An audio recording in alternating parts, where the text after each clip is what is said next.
Have you ever wondered, how did we achieve to realize today's digital world?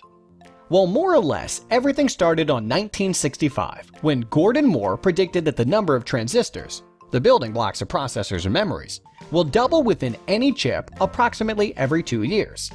Amazingly, human-made design and manufacturing technology in the last 50 years was able to prove Moore's law right, allowing us to experience an exponential growth in number of transistors and performance within each new processor and memory generation.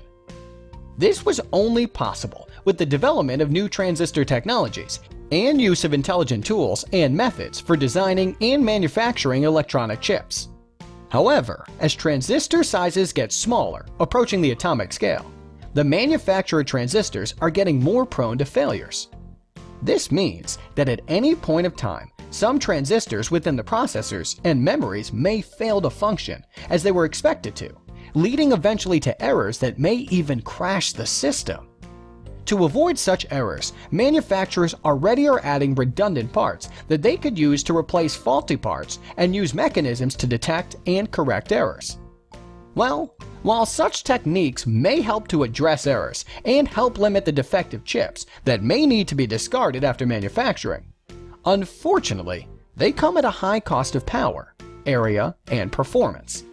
In addition, it is predicted that the amount of such redundant mechanisms that will be needed to address the increasing amount of errors will be so costly that will not be efficient and viable to use them in the near future.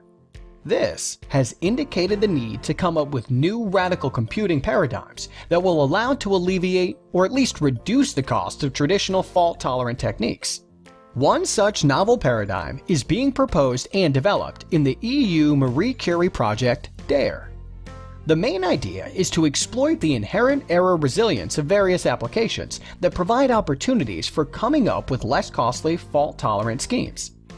To better understand the application resilience, you can think that many applications are statistical in nature and may not have a single golden result.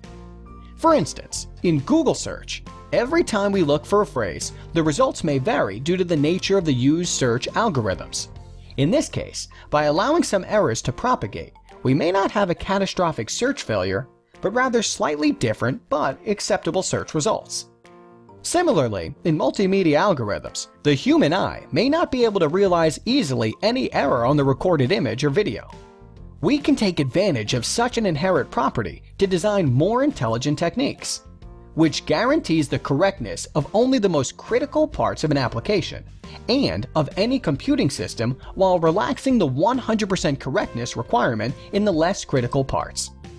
Such a scheme allows eventually to limit the error protection overheads only on parts that really need them. Such a basic and revolutionary idea has been applied already to a variety of multimedia, data mining, wireless communication, and even health monitoring applications, helping to save even 70% power with minor output quality degradation. The ultimate impact that DARE approaches can have is keeping power consumption low, thus increasing battery life, while helping to limit the manufacturing and product cost low by not having to discard defective chips, ultimately allowing all of us to continue enjoying the outcomes of technology evolution in the next decades.